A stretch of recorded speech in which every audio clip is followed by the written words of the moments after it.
Welcome to the Cash Flow Digest. Guys, we thought the 2% rule is dead. We've found it.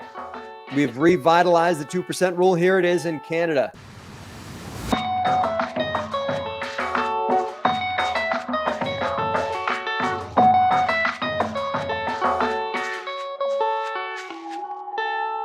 What is going on, DeRosa Insiders? This is Matt Faircloth. Welcome to the Cash Flow Digest. If you guys are watching on Spotify, thank you. If you guys are watching on YouTube, thank you. Most importantly, if you guys are watching live, this program is broadcast live on Fridays at noon Eastern. Me or one of the DeRosa team joins our communities live here on Facebook, on the DeRosa Insiders community. Take a minute and go to Facebook right now and join DeRosa Insiders, DeRosa, DeRosa Insiders on Facebook so that you can become a part of our live community. People are talking deals. People are talking real estate shop. If you guys want to come and hang with other insiders in the DeRosa team, all those conversations are happening on Facebook at DeRosa Insiders. So, guys, our guest for today, Sidney Doucette, one of our vendors with a company called Relay Financial. That's a company that we use. We're very happy with. I want to talk to Sidney more about Canada and about the United States and about investing and his experience in that. And this is someone who we can talk a bit about passive investing, maybe like a full-time job while you also build a real estate portfolio. Because some of you guys maybe don't want to quit your job because you love what you do, but you also want to build a real estate investing portfolio. So guys,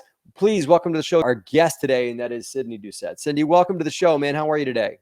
Hello. Thank you for having me. As you mentioned, I am from Relay, and we have a cool partnership behind the scenes here. As we are a business bank, it is nice to kind of meet folks like yourself, especially selfishly, as I am a property investor on the side as well. I always find it neat that I get to work with, fairly larger groups and all kinds of unique individuals alike. I'm from Relay, but I do have a real estate background as well.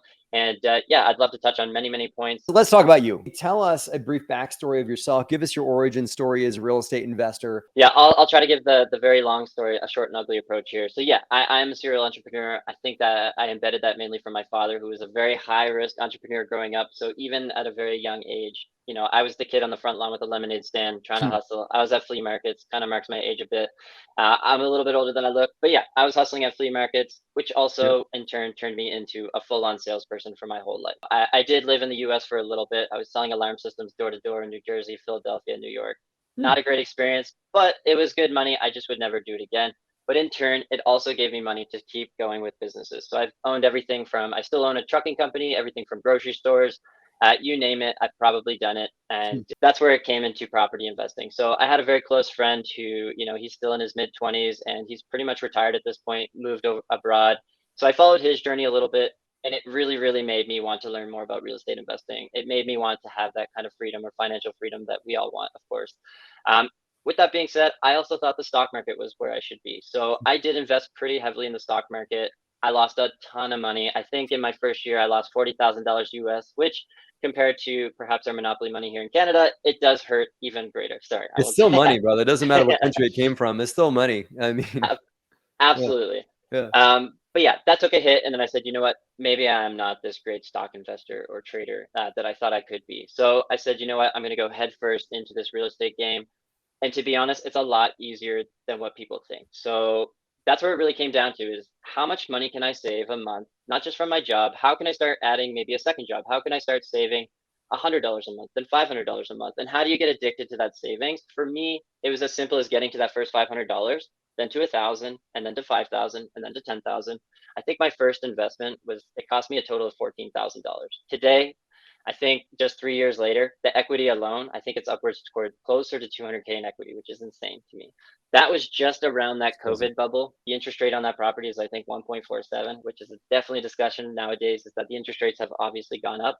But I just closed on a property this month and the interest rate is 5.24. For me, it's borderline irrelevant because they're going to go up and down. As long as you have your ducks in a row and you have everything organized, that you feel like you'll still make money, you can use it to your advantage too. For sure. If anybody's watching, they're all going to be screaming at their phones or their screens. Where are you getting 5.24 these days? Yeah, so I don't know if it's just the Canada thing or versus the US thing. Right now, to be honest, just from my local credit union, we did get 5.24. We've brought a few properties now, so there's some leverage there as well. Do you Canadian credit unions that are financing US deals, or are you buying Canadian properties from that with that Canadian credit union? Great question. So right now I am investing solely in Canada. I do want to branch out to the US sooner than later, as soon as possible. Actually, I've been trying to dabble and learn more about it so that I can just jump on board, whether that's through partnership or through myself. Ideally, I'd get involved with some syndication groups and kind of go Mhm. that route as well. Now Yeah, that I'm finally building my own equity and I can try to jump in on some of those deals. But yeah, right now it's solely in Canada.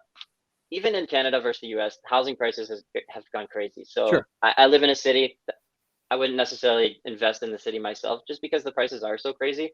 Mhm. My first property was 3.5 hours away. It's a 3 unit building, and I've never had tenant issues.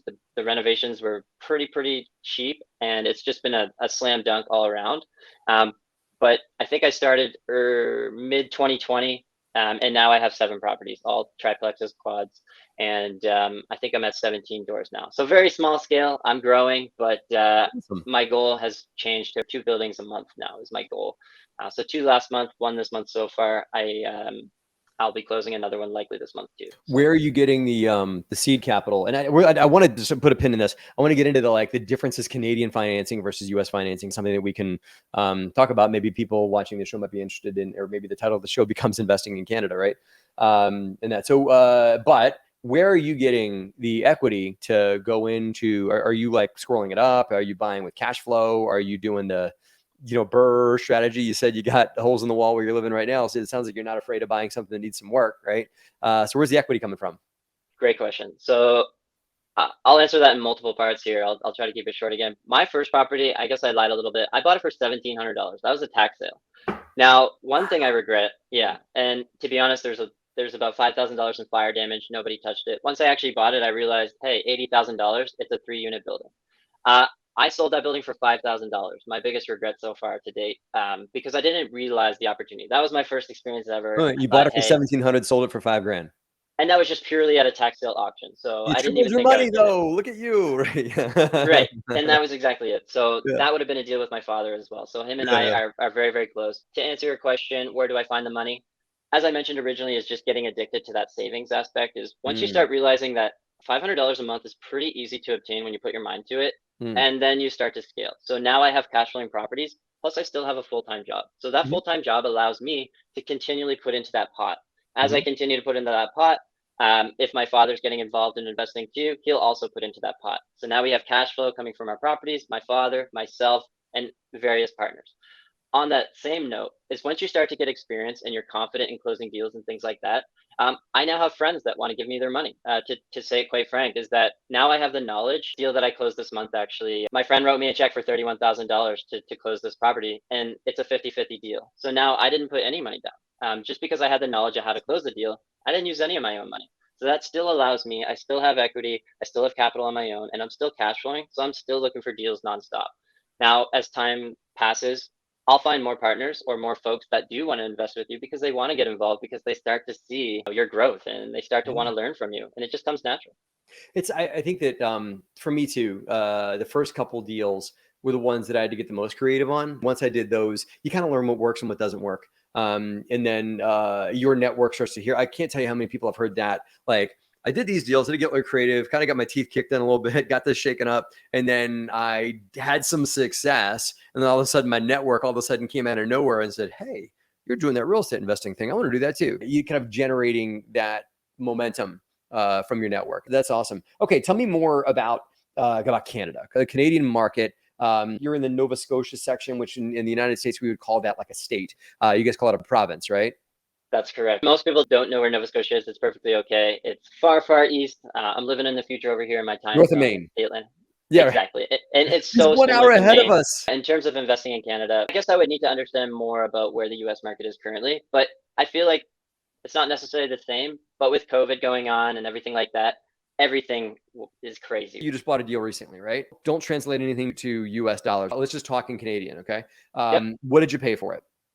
So it's 167,000. It's an off-market deal. Yeah. So same thing with that is now that I'm starting to grow, I have my property manager slash realtor always looking for deals.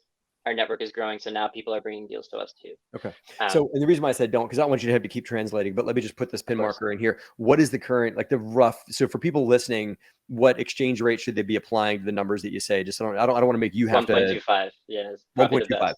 So, 160,000 in Canadian is 1.25 US dollars. So roughly, my team likes to make fun of me, some pretty good math guys, like 120K US, right? Okay. Did it need work?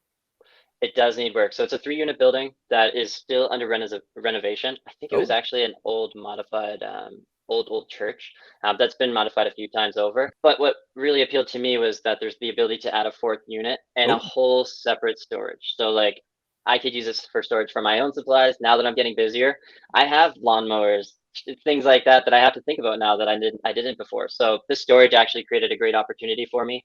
But then I also saw the ability to add another unit to add even more cash flow. yeah. And by the way, if you guys are just interested in my opinion roughly on that one, if I'm Sydney, I'm paying myself rent. But you're paying yourself what? Yeah. If I put my lawnmowers and that kind of jazz in there, because at the end of the day, you end up getting more complex enough with enough LLCs or companies or just ventures that you end up having this venture and then this other venture. And that, so you guys shouldn't just assume it's all one big happy family, right? Treat each little property like it's its own little micro business. So if I'm Sydney and I'm putting lawnmowers in a little storage unit, that's awesome. Pay me $100.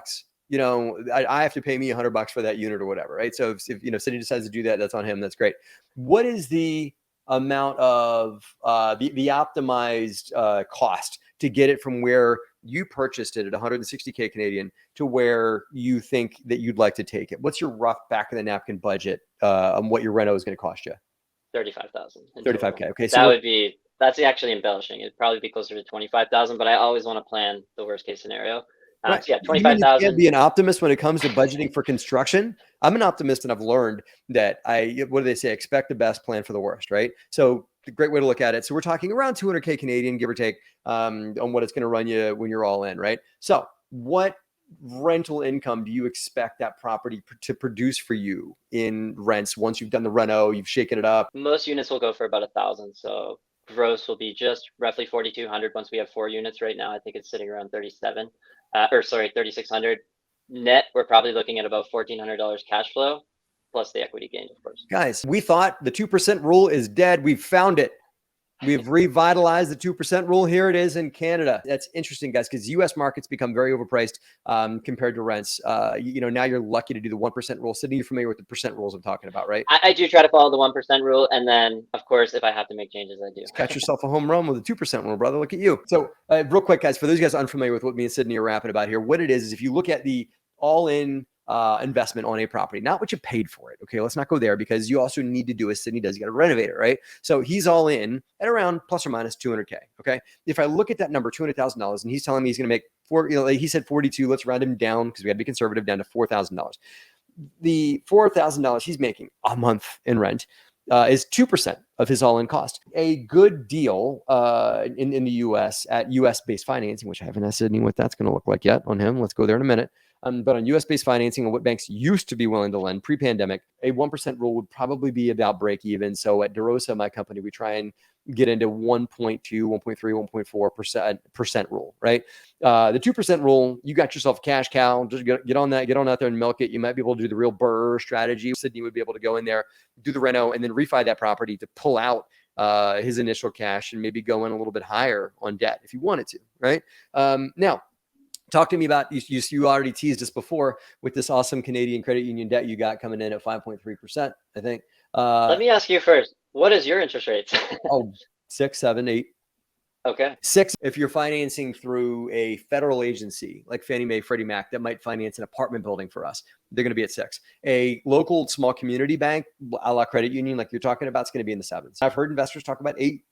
We're looking at a new construction project. We're actually going to be building a rental property. The construction loan is going to be in the mid to high 8s, might even flirt with 9. And then I'm lucky if I refinance it down to 7 once I'm done, right? So welcome to my world. It used to be 2, 3, 4, right? But the U.S. market just went, when everything went crazy, especially with the Fed pushing rates and all the money the U.S. printed during the COVID pandemic, which didn't sound like it affected the Canadian market as bad as it affected the U.S. What loan to value do you underwrite to? Talk me through that. Talk me through the debt structure. Give me the whole debt picture. So really comes down to that rough 35,000.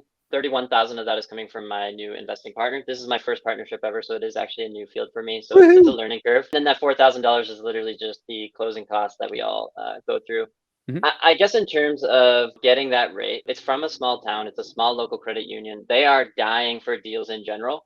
And I was with a national provider, of course. We have pretty much five major banks in Canada that I wouldn't say they have complete monopoly, but they own just about everything. And with those local credit unions, it does give you an advantage to work with them. Typically, they actually charge more. I've established now a great relationship with the bank manager who clicks the yes button more frequently than not, which is always great. And it does allow me to leverage that a little bit if I keep bringing deals to him. And then eventually I'll be able to leverage that to a different bank as a total. That's what's great about small community banks, by the way, is you can meet with a guy or gal that's pushing the yes button for a large bank, true in the US as well. And that person pushing the yes button may be doing it from 5 states away. The loan on this deal, what was the loan to value percent wise at acquisition? I think the mortgage is only going to be for 130,000, and I took on the responsibility for putting that extra 25,000 down as my own cash. So you put in 25K, your investing partner put in 31K. Yeah, I haven't put it in yet, but You're good. so the perk of me working with my You're dad good is for my it. dad gets to control that work, so I will be paying for it. You're good Absolutely. for it. Yeah, I got it. Yeah. About 130K is actually pretty good, pretty close to your strike price. I mean, again, back in the napkin in Matt's head, that's somewhere around 75% loan to value, plus or minus. Is it your long-term plan to season the property and refinance it once you're fully leased at 4K a month? Yeah, so I wouldn't do it right away. So right now, because interest rates are so crazy, I actually want to try to use it as my advantage. So who knows? Maybe the rates continue to climb. I have it Hmm. locked in for 3 years. Hmm. If I do want to do it earlier, why not, right? If it makes sense. Now, with that exact case, is yeah, my real goal would to be pull out a line of credit on that building so that it's fixing itself. I'm not actually fronting the cash, but I do have the guarantee to get that loan. Once I have that loan, the building will be paying for its own line of credit and so on and so forth. And then you've unlocked maybe the building. And again, in the US, with that kind of rent, the building's probably worth all day long 300K. So you could do a line for maybe 70, 80K and put that to work in your next deal and buy another one just like that right next door. Exactly. All in, what are you projecting your cash flow to be when you're all said and done? My goal would be to always make about 1,400. Now, this actually brings me back to your mention about a property manager. It's Mhm. very important to have a great one. I was lucky, I feel, because my property manager's been in the business for 27 years. They have a blacklist of tenants not to put in. So I haven't had any issues with tenants on any of my properties. But an important key thing to note about that is you're 100% right. You can't fully trust that they're going to take care of everything. I feel blessed that I have my father to actually, as you mentioned, take care of the lawns and things like that. So he's actually the one pushing the mower right now, and he's storing the mower. And yes, we are definitely going to charge rent on that, because of course you want to show your building cash flowing so that you can bring that back to the bank and say, hey, my property's actually worth this because of all this extra money I'm bringing in.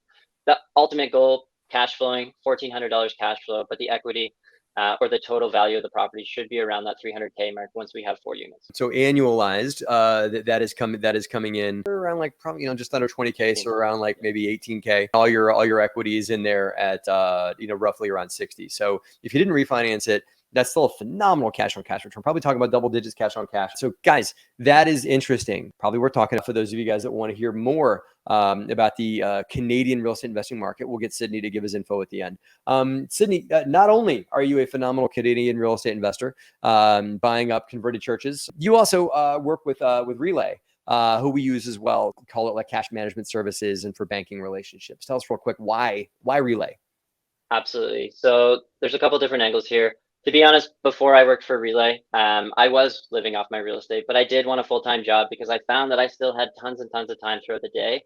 And working with Relay gave me the opportunity to meet folks like yourself, Justin, who I spoke with a few times now, and it gives me an opportunity to keep selling and be a salesperson that I'm great at. But with Relay, absolutely, it's a free digital bank. It's really designed for small, medium businesses as a whole. In terms of real estate in general, I actually thought it was perfect. Before I even joined Relay, I tried to sign up because with Relay, you can have up to 20 checking accounts. There's no fees on those. There's no minimum balance requirements.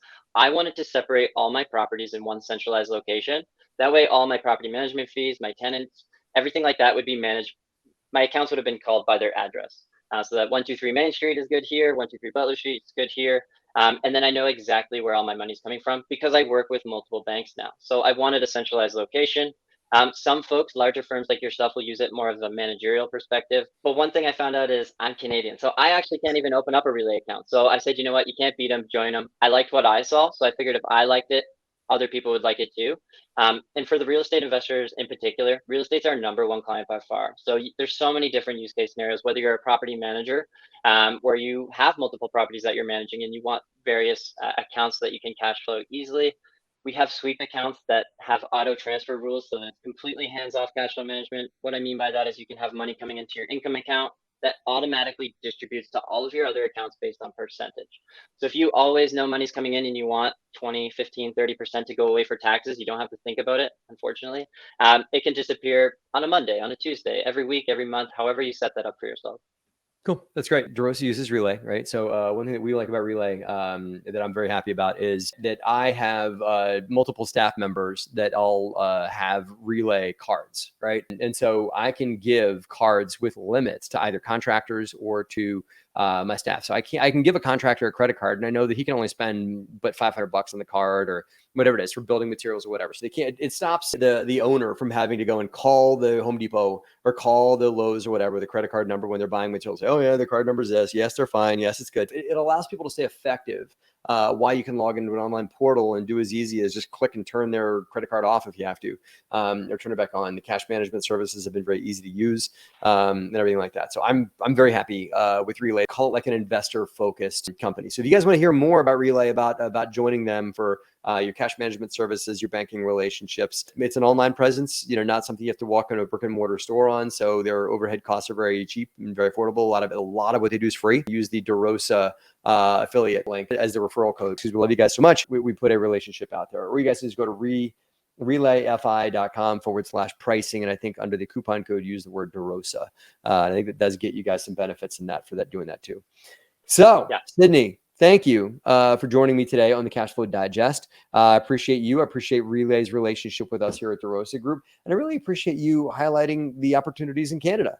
If people want to hear more from you, they want to contact you either about Canada or about Relay directly, how do they do that? Give us your contact information.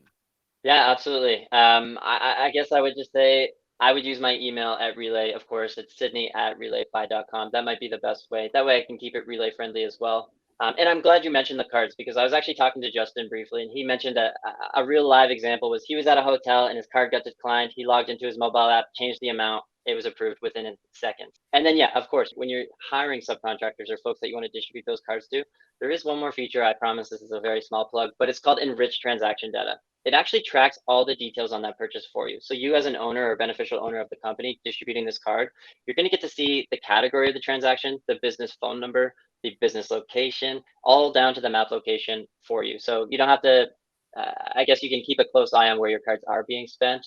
But on that note, yeah, I'm happy to meet with anybody anytime. It's all good. Sweet. Guys, check out Relay. If we do a lot of due diligence on selecting the vendors that DeRosa works with, and we really love Relay, which is why I wanted to have you guys on today. So we're very, very happy with Relay and glad to have you today.